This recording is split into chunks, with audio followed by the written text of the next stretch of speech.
Bugün dünyadaki en güçlü 3 kişiden biri tartışmasız ki Vladimir Putin. Onun hakkında her şeyi merak ediyoruz. Yürüyüşünden tutun da dünyada saldıracağı bir sonraki ülkeye kadar onun hakkında her şeyi bilmek istiyoruz. Ama şunu hiç merak ettiniz mi? Vladimir Putin nasıl bir evde yaşıyor? Dünyayı yok edebilecek kadar güçlü birisinin geceleri uyuduğu yer acaba nasıl bir ev? Çok düşünmenize gerek yok. Çünkü bugün sizi Putin'in evinde misafir edeceğim. Bu gördüğünüz ev Karadeniz'in kıyısında. Dünyanın en pahalı evi. Değeri 1 milyar dolardan fazla. Çünkü Putin bazı geceler burada uyuyor. Burası Putin'in gizli sarayı. 168 dönümlük devasa bir arazinin üstünde yer alıyor. Hava sahası tamamen kapalı. Burada hiçbir şekilde uçak ya da helikopter uçuramazsınız. Ama buradaki güvenlik önlemleri sadece havadan gelecek saldırılar için değil. Bu sarayın altında da devasa bir sığınak var. Evin ilk güvenlik noktası buradan başlıyor. Putin'e hala kilometrelerce uzakta olmanıza rağmen ajanlar tarafından arabanız ve üstünüz aranıyor.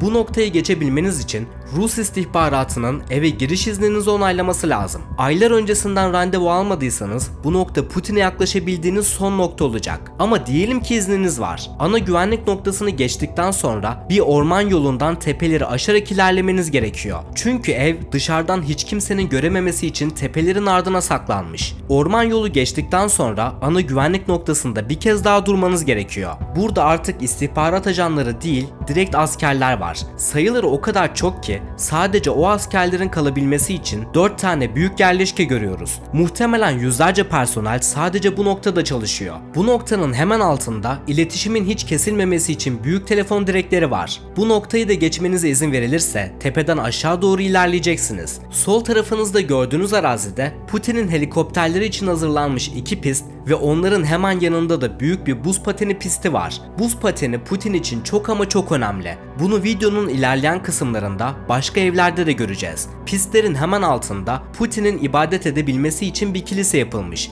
Kilisenin çaprazında bir sera ve onun hemen altında da bir açık hava tiyatrosu var. Muhtemelen yaz aylarında Rusya'nın en iyi oyuncuları Putin ve oligark arkadaşları için burada oyunlar oynuyor. Siz patikadan aşağı inerken muhtemelen bunların hiçbirisini göremeyeceksiniz. Çünkü tüm yapılar ağaçlar tarafından kapatılacak şekilde inşa edilmiş. Patikanın tamamını indiğinizde ise sonunda Putin'in evine ulaşacaksınız. Buraya kadar gelebildiğiniz için şükretmeniz lazım. Çünkü burası dünyada sadece birkaç yüz kişinin görebildiği Putin'in gizli sarayı. Dikkat edin, evin içine girdiğinizde kaybolmayın. Çünkü bu ev bizim yaşadıklarımıza pek benzemiyor. Şimdi evin içine girelim. Çünkü birlikte 360 derece gezeceğiz. Evin içinde göreceğiniz bütün eşyalar İtalya mobilya evlerinden sipariş edilmiş. Bu gördüğünüz Putin'in yatak odasındaki çekmeceli dolabı, kanepesi ve sehpası. Bu 3 eşyanın markası Pozzoli. Sadece bu 3 eşyanın fiyatı 4 milyon ruble. Yani yaklaşık olarak 50.000 dolar. Evin içine girdikten sonra göreceğiniz ilk oda burası olacak. Burası misafirlerin bekletildiği küçük bir alan. Putin sizi kabul etmeden önce birkaç dakika burada bekleyeceksiniz.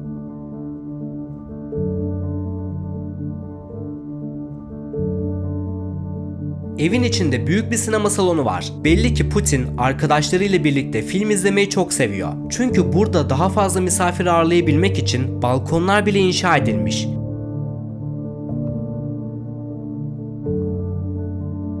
Film bittikten sonra Putin sizi nargile içmeye davet edebilir. Çünkü evin içinde büyük bir nargile odası var. Bu odada en dikkat çeken şey ise direkt dansı yapılması için hazırlanmış bu sahne. Ama bana inanın, eğlence daha bitmedi. Sadece birkaç adım yürüyerek güzel bir kumarhanede oyun oynamaya başlayabilirsiniz. Evin bu bölümü Las Vegas'tan farklı değil. Pokerden slot oyunlarına kadar her şeyi oynayabilirsiniz. Gecenin yorgunluğunu atmak için duş alacağınız yerse burası olacak. Tamamen mermerden yapılmış hamam konseptinde duş alacaksınız. Ve geldik yatak odasına. Bu müthiş sarayda geceyi burada geçireceksiniz. Sabah olduğunda Putin sizi muhtemelen çok erken bir saatte spor yapmak için uyandıracak. Burada yürüyüşe çıkabilirsiniz, fitness yapabilirsiniz ya da bu şahane kapalı havuzda yüzebilirsiniz. Bu ev belki de dünyanın en pahalı evi ama bu kadar değerli olmasının tek sebebi lüks olması değil. Burası aynı zamanda dünyanın en güvenli evlerinden birisi. Bu gördüğünüz gördüğünüz plan evin altındaki sığınağı gösteriyor. Siz mışıl mışıl uyurken Amerika ya da Ukrayna bu eve saldırı düzenlerse hayatınızı bu sığınak koruyacak. Sığınak evin 30 metre altına kadar uzanıyor. Sığınağa inen asansörün duvar kalınlığı yaklaşık 40 santimetre. Bu duvarlar sığınağın içine yapılacak nükleer saldırılara karşı bile sizi koruyacak. İçeri kimyasal saldırı yapılırsa diye havayı hemen temizleyecek çok sayıda havalandırma bacası var. Su kaynağı, kanalizasyon hattı, yangın önleme sistemi ve hatta Karadeniz'den kaçabilmeniz için 2 tane tünel bile var. Tünellerin bir ucu hemen sahilde. Evin sahil kısmında Putin ve misafirlerinin yatları için küçük bir marina var. Plajdaki kontrol noktalarını yine askerler koruyor. Herhangi bir sivilin bu plaja girmesi tabii ki yasak. Putin'in gizli sarayı işte böyle bir yer. Ama burası Putin'in tek evi değil. Senenin küçük bir bölümünü burada geçiriyor. Rusya'nın dört bir tarafına yayılmış daha birçok evi var. En sevdiklerinden birisi Valdai Gölü'nün hemen yanındaki yazlık sarayı. Bu evin 3 tarafı sularla çevrili. 80 dönümlük bir arazi üstüne kurulmuş. Buraya misafir olmak için ön kapıdan geçmeniz gerekiyor. Bu evin güvenliğinde yüzlerce ajan çalışıyor. Bunu hem otoparkın doluluğundan anlıyoruz hem de personelin kalması için inşa edilmiş bu büyük binadan. Kışlanın hemen yanında 4 tane helikopter pisti var. Putin bu eve daha çok havayoluyla gelmeyi seviyor. Söylememe gerek var mı bilmiyorum ama burası da tabii ki uçuşa yasak. Helikopter pistinin hemen altında yine küçük bir marinası var. Bu marinada birkaç tane tekne Putin için hazır bekletiliyor. Marinadan sonra başlayan ormanlık alanın içine gizlenmiş birkaç tane malikane var. Bu binalar spor yapabilmeniz için tasarlanmış. Halı saha, basketbol salonu ve tabii ki tenis kortu içeriyor. Bu malikaneler Putin'in misafirlerinin geceyi daha rahat geçirmesi için tasarlanmış. Putin'in yazlığı ise hemen gölün kenarına inşa edilmiş. Ev yaklaşık 10 dönüm arazi üzerinde ve son derece lükse sahip. Kapalı havuz, spa,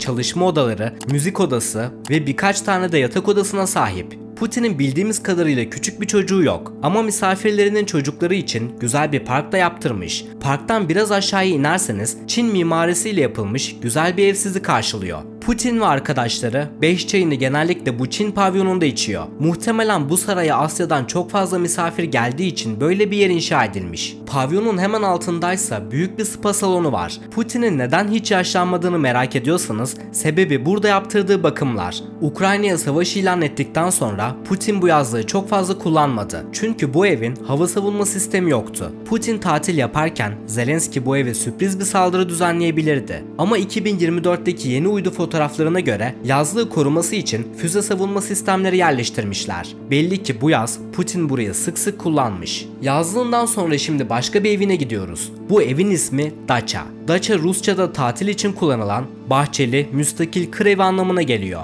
Ama Putin'in daçasında biraz daha fazla şey var. Karadeniz'e yakın yüksek bir tepeye inşa edilmiş. Putin burayı genellikle kayak yapmak için kullanıyor. Çünkü ev Kafkaslara çok yakın. Putin burada kayak yaparken onlarca kez poz verdi. Fotoğraflar çekildikten sonra geceyi geçirmek için gittiği ev burası. 50 dönümlük arazinin üstünde. Etrafında misafirlerinin kalması için yine malikaneler inşa ettirmiş. Evin hemen altındaki sahil kısmında füze savunma sistemleri var. Bu evin içinde neler olduğunu çok bilmiyoruz. Çünkü Putin senede sadece birkaç gün burada kalıyor. Putin'in en çok zaman geçirdiği evi ise Moskova'da. Burası Moskova Nehri'nin hemen yanına inşa edilmiş. Kremlin Sarayı'nın 30 kilometre uzağında. Bu kompleksin içinde devasa bir buz pateni pisti var. Evin hemen yakınında sadece Putin ve ailesine hizmet eden büyük bir hastane bulunuyor. Bu hastane önemli çünkü Putin pandemi boyunca bu evde kaldı. Putin resmi ziyaretlerde de sık sık bu evi kullanıyor. 2002'de Amerika Başkanı George Bush'u ve 2009'da da Barack Obama'yı bu evde misafir etti. Burası bir devlet evi gibi olduğu için diğer evlerine göre oldukça mütevazi görünüyor. Şimdi Putin'in Rusya'nın içindeki son evine gidiyoruz. Çünkü Rusya'nın dışında da bir evi var. Bu ev Finlandiya sınırının hemen yanında. Burası Putin'in en gizli evlerinden birisi. Kareli evi olarak biliniyor. Yine bir helikopter pisti ve yatı içinde bir marinası var. Bu evi diğerlerinden ayıran iki farklı şey var. Birincisi evin kendisine ait bir çiftliği var. Muhtemelen Putin'in yemeklerinde kullanılan bütün etler bu çiftlikteki hayvanlardan elde ediliyor. İkincisi ise evin mimarisi. Bu ev diğerleri kadar korunaklı değil. Çünkü Rus gazeteciler evin üstünde bir drone uçurmayı başardılar. Bu evin neye benzediğine dair elimizde görüntüler var. Fotoğraflardan gördüğümüz kadarıyla evin kendisine ait bir şelalesi bile var. Bu bölge savunması çok zor bir yer. Birçok adadan oluşuyor. Ama Putin geldiği zaman etraftaki birçok ada askerler tarafından kapatılıyor. Son evi görebilmek için Rusya sınırlarını aşıp İspanya'ya gidiyoruz. Çünkü bu ev Putin'in yurt dışındaki tek evi. Bu ev Marbella plajından 10 kilometre uzakta, 400 metre yüksekliğindeki bir tepeye inşa edilmiş. Yüksekte olduğu için sivil İspanyollar Putin'in evini göremiyor. 2012 yılında 35 milyon dolara satın alındı. Aslında satın aldığı bu ev değildi. Çünkü güvenlik için o ev yıkıldı ve sıfırdan yeni bir ev inşa edildi. Evin ön tarafında büyük bir üzüm bağı var. Putin yediği içtiği şeyleri kendisi yetiştirmeyi seviyor. Üzüm bağının hemen arkasında büyük bir havuzu var. Rusya-Ukrayna savaşı başladığından beri hem Putin hem de Rusya birçok yaptırıma uğradı. Ama İspanya hükümeti bu eve dokunmadı. Ev hala Putin'e ait ve özellikle yaz aylarında bu evde kalmayı çok seviyor. Putin dünyanın en zengin siyasetçilerinden birisi. Hayatını bu evlerde sürdürüyor. Benim en beğendiğim ev ilk gösterdiğim saray oldu. Peki sizin en sevdiğiniz ev hangisi? Siz Putin'in yerinde olsaydınız senenin çoğunluğunu hangi evde geçirirdiniz? Kendi seçtiğiniz evi yorum kısmına yazabilirsiniz. Yazdığınız her şeyi okuyorum. Bugünlük benden bu kadar. Videonun sonuna geldik. Buraya kadar izlediğiniz için hepinize çok teşekkür ederim. Bir sonraki videoda görüşmek üzere. Hoşça kalın.